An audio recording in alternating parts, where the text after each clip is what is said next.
étant donné que, Baruch Hashem, nous sommes aujourd'hui, après Shavuot, après Matan Torah, et la guerre, elle est Baruch Hashem derrière nous, et par le mérite de Bishma Yochai, qui sont toujours en face de nous, et Bishma Yochai, et Rabbi Ma'an Nes, et Rabbi Amam Ben Diwan, et Rabbi Him Pinto, Rabbi Yaakov, et tous ces tzadikim qui seront toujours devant nous, Be'ezat Hashem.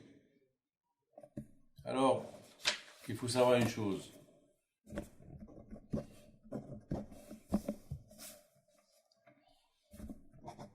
Nous avons parlé des Shvatim. Hier, nous avons parlé des Shvatim. Que Hashu Shalom de dire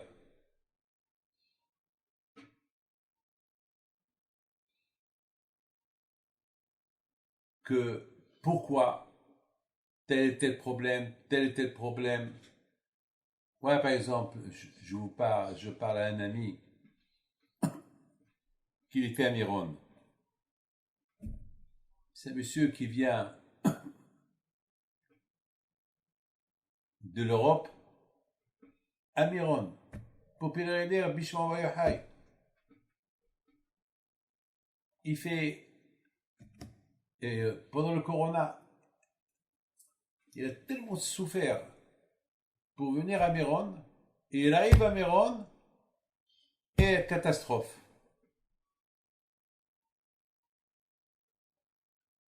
« 45 personnes. Il vient, comme tout le monde, pour se réjouir, et voilà, il retourne. Il souffre pendant 48 heures pour pèleriner le tzaddik, et c'était 48 heures d'enfer. Mais Baruch Hashem, il est resté vivant.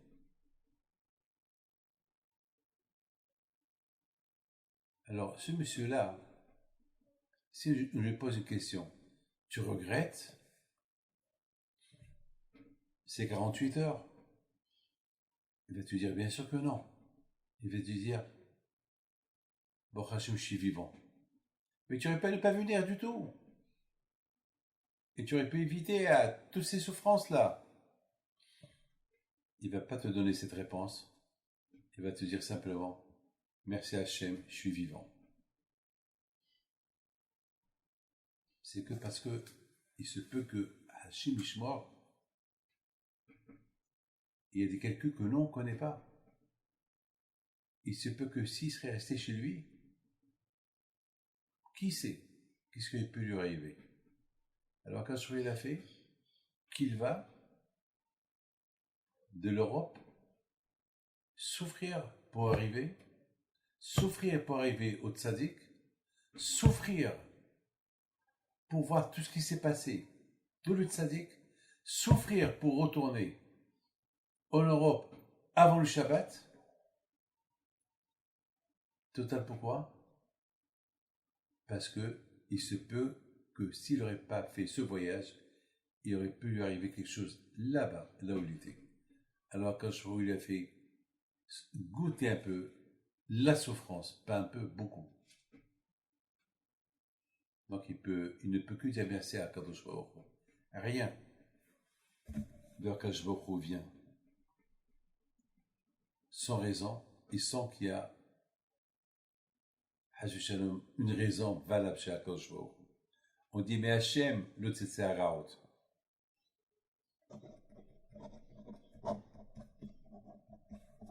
D'Hachem jamais le mal ne va sortir.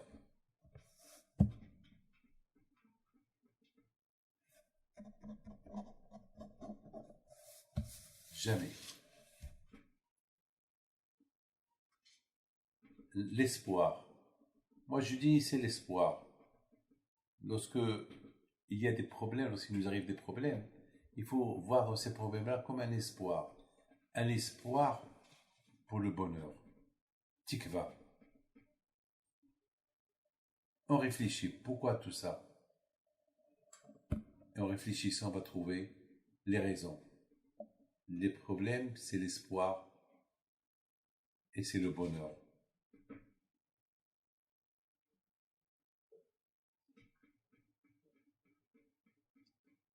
parfois, pour des réparations de certaines choses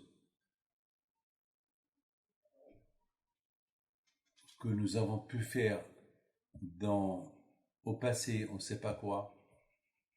Alors quand je peux, il nous les paye pour être propre, pour se nettoyer de la saleté, il faut du savon. Ça dépend. Parfois, il y a une saleté qui est dure à enlever, comme un tatouage. Un tatouage, c'est un peu dur à l'enlever. Donc, il faut gratter. Parfois, ça peut saigner. Ça fait mal. Ça dépend comment ce tatouage a été gravé à l'intérieur de la chair. Pour l'enlever, c'est pas facile. Parfois, il faut même le brûler. Ça fait mal. Mais, ça nettoie.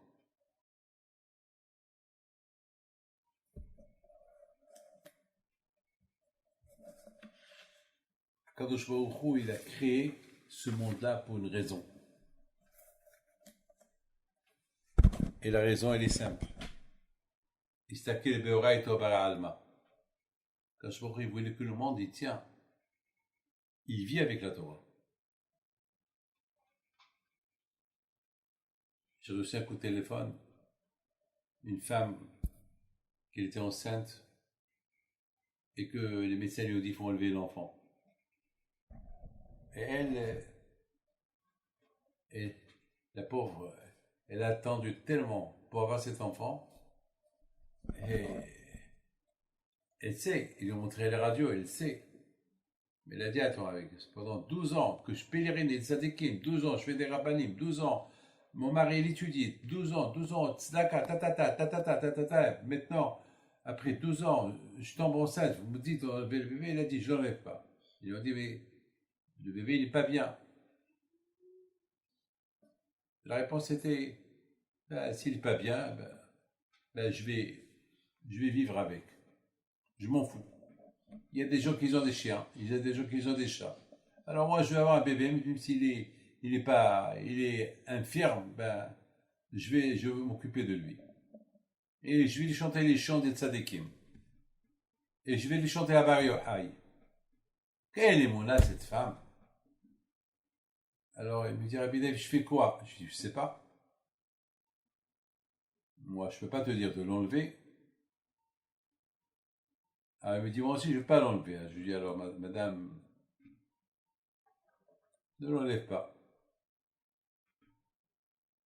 Voilà, voilà l'histoire. Voilà l'histoire. Alors, moi, je connais des histoires comme ça. Je sais que cette histoire-là va se terminer bien. Parce que j'en connais plein d'histoires comme ça. Lorsqu'on a l'émouna, on n'a pas peur. Et j'en suis 100% sûr qu'elle aura un bébé en bonne santé. Voilà. Que Dieu vous protège et vous donne la chavet. Amen.